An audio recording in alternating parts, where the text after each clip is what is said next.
मन की प्रसन्नता बहुत बड़ा तप है। हर समय मन को प्रसन्न रखना बहुत बड़ी साधना है, बहुत बड़ा लाभ है, जिसका हर समय मन प्रसन्न रहता है। जानते हो किसका मन प्रसन्न रहता है? जिसका मन प्रभु से अपनापन कर लिया है। मन को सदैव प्रसन्न रखना है तो भगवत संबंध से ही मन प्रसन्न रह सकता है। ये मन चंचल क्यों रहता है, अशांत क्यों रहता है?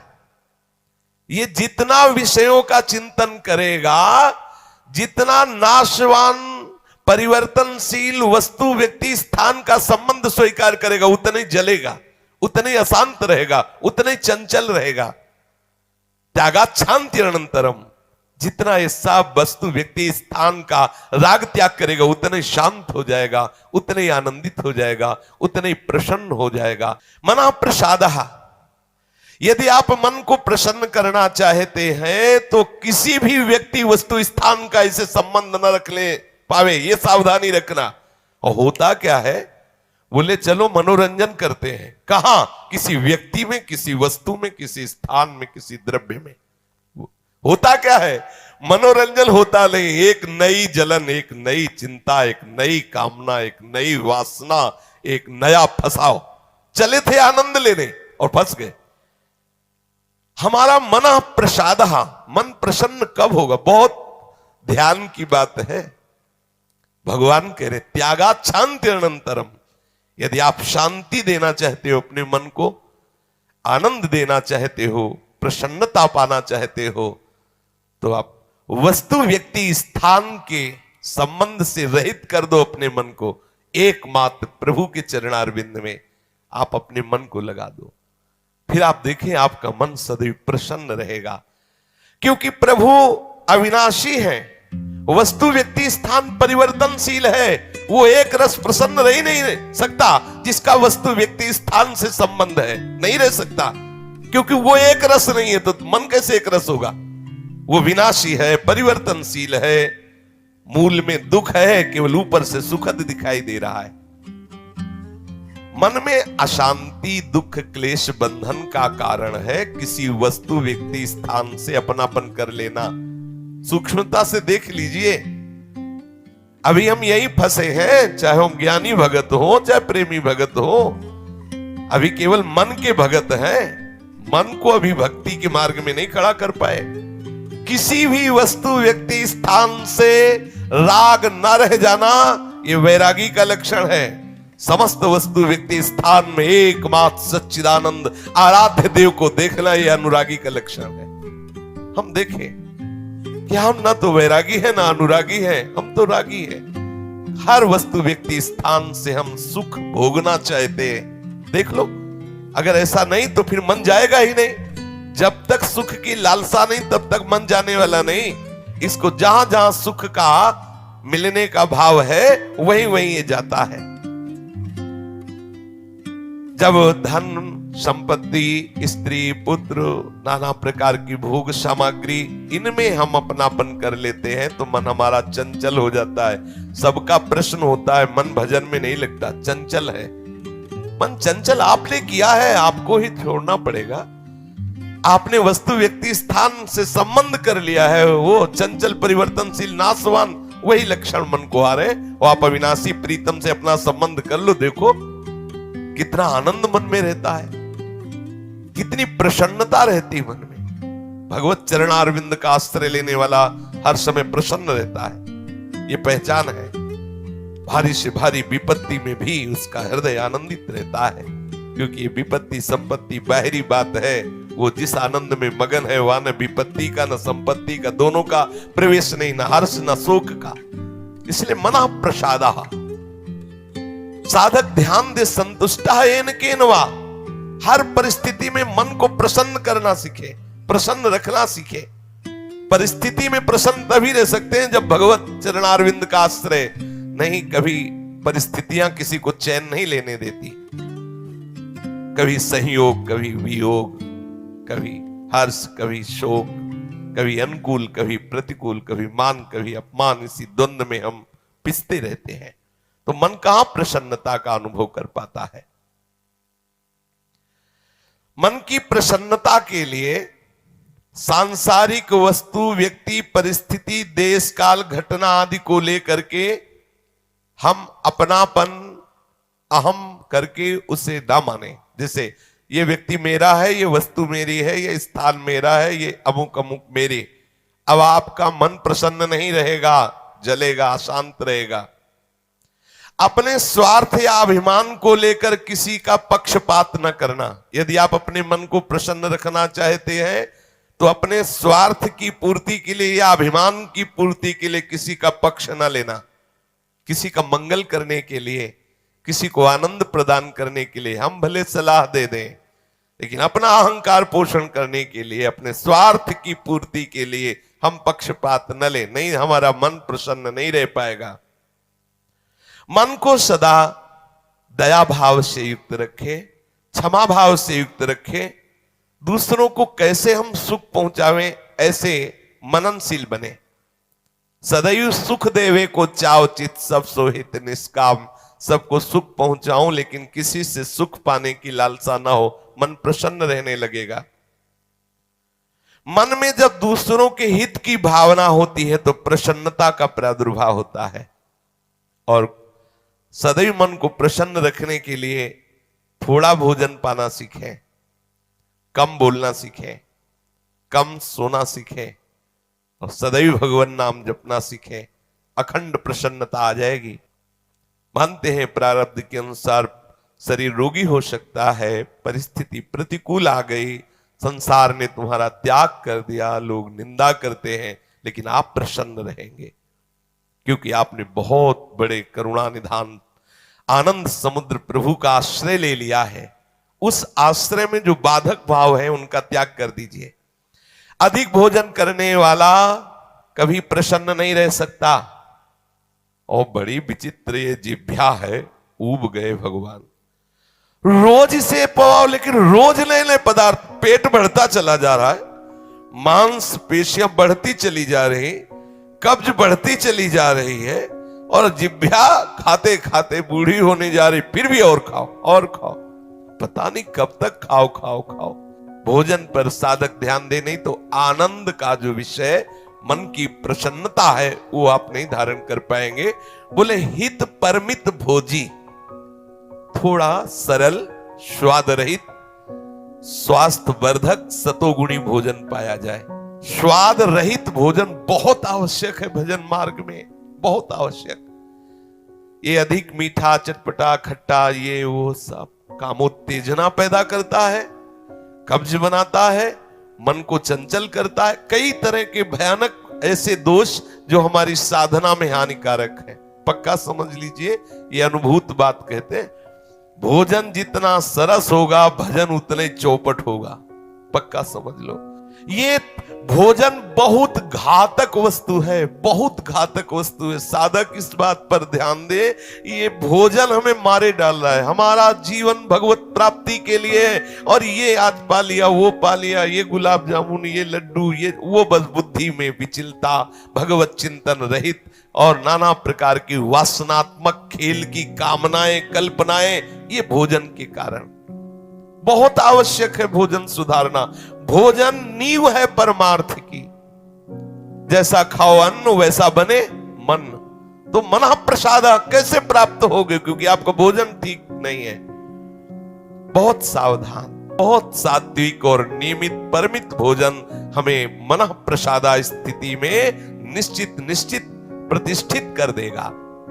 दूसरा, नित्य में एकांत सेवी। उपासक को चाहिए कि कम लोगों से मिलने का स्वभाव बनाए। सत्संग सुना या गुरुजनों के पास बैठकर जो प्रश्न उत्तर हुए, बस चुपचाप एकांत वास करने का अभ्यास होना चाहिए।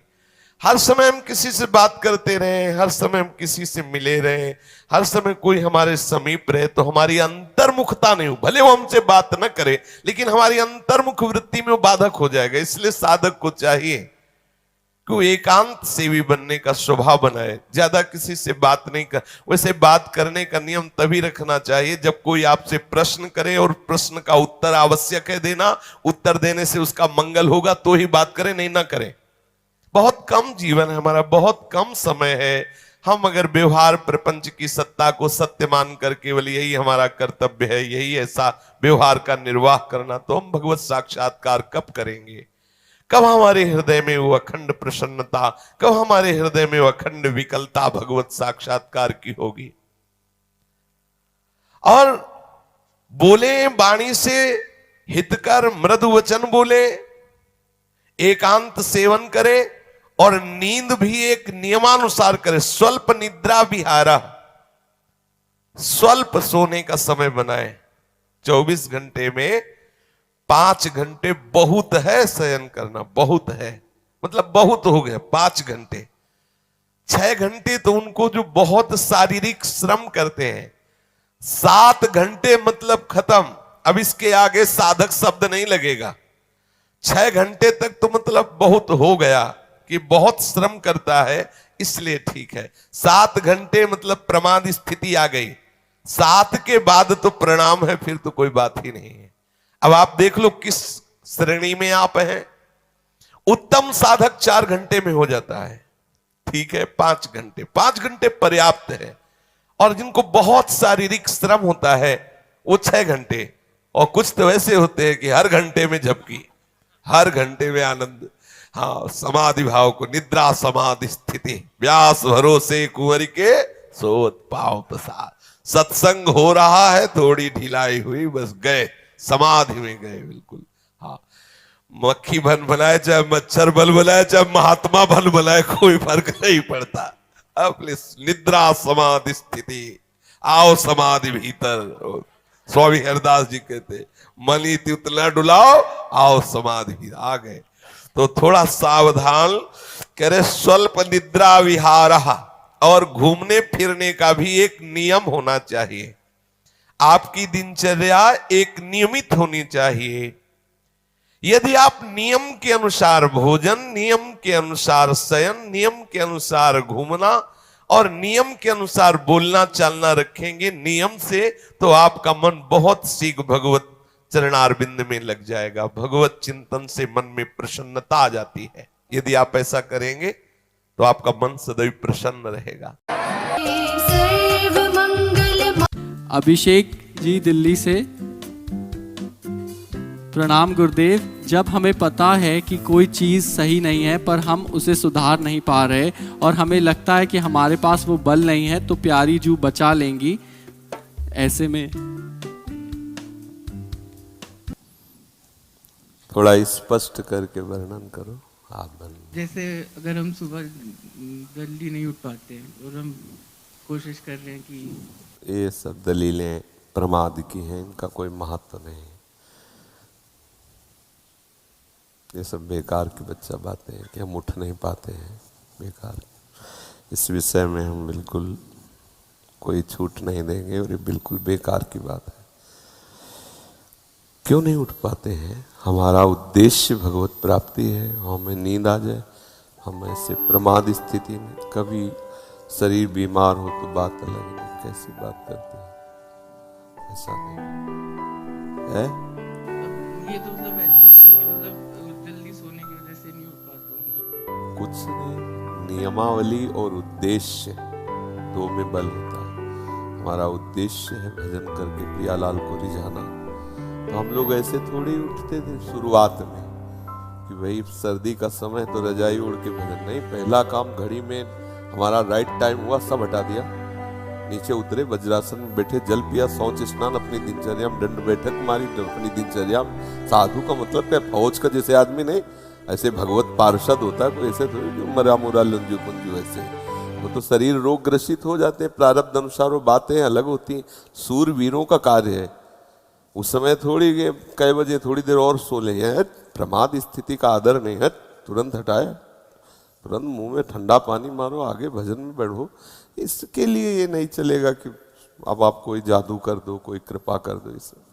ये प्रमाद स्थिति के लिए नहीं, हम तत्पर हैं। फिर कोई समस्या हमारी मानसिक सुलझ नहीं रही तो वो कृपा दृष्टि से सुधर जाएगी। पर तत्परता हमें लानी पड़ेगी बच्चा इसमें। इस प्रमाद इसमें आप ही नहीं हैं, आपको लक्ष्य करके बात सब साधकों की लगभग है। कुछ ऐसे हैं जो नियम परायण हैं, नहीं तो प्रायः इसी बात में।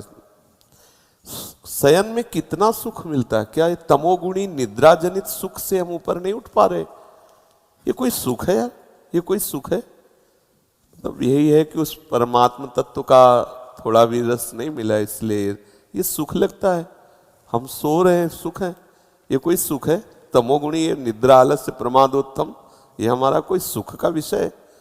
शरीर को स्वस्थ करके भगवत मार्ग में आगे बढ़ने के लिए, अपनी दिनचर्या ठीक करने के लिए हम थोड़ा समय देते हैं, 4 घंटे 5 घंटे। इसके बाद इसके साथ कड़ा बर्ताव करते हैं, इसके साथ ढीला बर्ताव करने पर भ्रष्ट हो जाएगा साधक। 4 बजे से 6 बजे के बीच में यदि नहीं उठता और ब्रह्मचर्य का दावा करता है तो केवल मजाक करता है। ये सब अद्भुत बातें हैं, कोई खिलवाड़ नहीं है। 4 बजे से 6 बजे के बीच में उसकी साधना प्रारंभ नहीं हुई और कह रहा मैं ब्रह्मचारी हूँ, तो नाटक ही बोल रहा है, वो ब्रह्मचारी नहीं है, वो केवल नाटक कर रहा है। ब्रह्म मुहूर्त में तुम सो रहे हो, तुम ब्रह्मचारी हो, तुम साधु हो, तुम साधक हो, तुम साधना कर रहे हो। काय की साधना हो रही? केवल मनोरंजन हो रहा है, बेस की पूजा हो रही, वस्तु का बोध नहीं हो रहा। इसलिए बच्चा बहुत कठिन मार्ग है। और कुछ दिनों के बाद ऐसा अभ्यास हो जाता है, जैसे शरीर रोग से ग्रसित हम बैठ नहीं सकते, लेकिन एकदम बिल्कुल फ्रेश हो गए इंद्रिया और मंत्राकार वृत्ति शुरू। अभ्यास में बहुत बड़ा दम होता है बच्चा, तो अभ्यास करो। और इस अवस्था में ये प्रश्न सवाल नहीं उठता है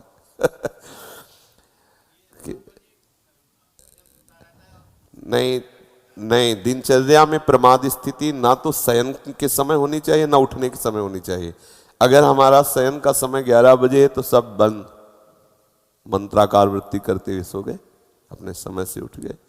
खिलवाड़ नहीं, बिल्कुल खिलवाड़। सर्दी, गर्मी, बरसात, भूख, प्यास, काम, क्रोध, लोभ, मोह, मद, मत्सर, ये सब ताल ठोके खड़े हमको परास्त करने के लिए, और हमें अकेले लड़ना है इनसे, सबसे विजय प्राप्त करके द्वंद्वातीत होना है। ऐसा थोड़ी। भीषण सर्दियों में जब मार्किन केवल लाल वस्त्र की पहनते ना, लाल कपड़ा, तो ऐसा लगता मतलब सुन्न हो गई त्वचा।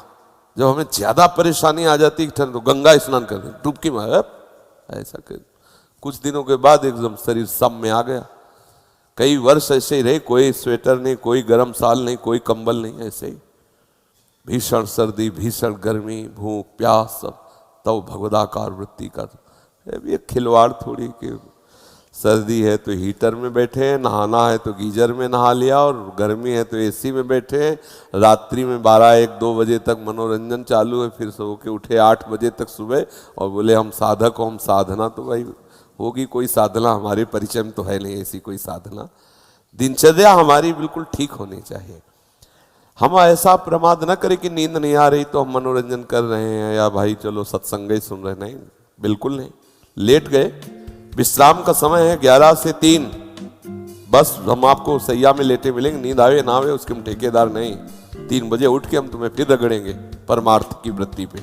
तुम्हें आना है तो आ जाना, नींद नहीं आना तो ये नहीं कि तुम हमें झपकी दो। ऐसा शुरुआत में सबको युद्ध करना पड़ता है।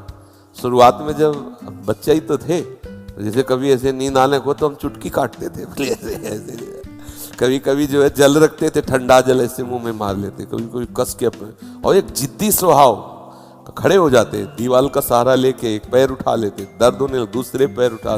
गायत्री का अनुष्ठान जो होता है ना, शुरुआत में जब यज्ञोपवीत संस्कार होता है ना, तो गुरुजन गायत्री का अनुष्ठान तो बस नियम पूर्वक, तो फिर वस्तु का चमत्कार होता है। ढिलाई मत करो, कहते हो सुबह उठ पाएगी है।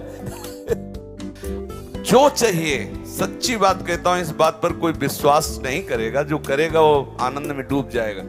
भगवत नाम में इतनी बड़ी सामर्थ्य है बच्चा, भगवान बिक जाते हैं तो संसारिक संपत्ति की क्या। कोई इस बात पर विश्वास नहीं करेगा कि बिना किए दे देगा, बिना किए दे देगा, क्योंकि तुम्हारे किए ये सृष्टि नहीं रची, ये उसके किए रची है। तुम उसका भजन करो, तुम उसका चिंतन करो, और अगर आपको है कि करना चाहिए तो कर्तव्य करते हुए भजन करो। फिर आप देखो, भजन से सब प्राप्त हो जाता है। आज हमारा विश्वास नहीं काम कर रहा है। राम राम कहने से मिल जाए, राम राम कहने से राम मिल जाएंगे, तो क्या और क्या बाकी रह गया।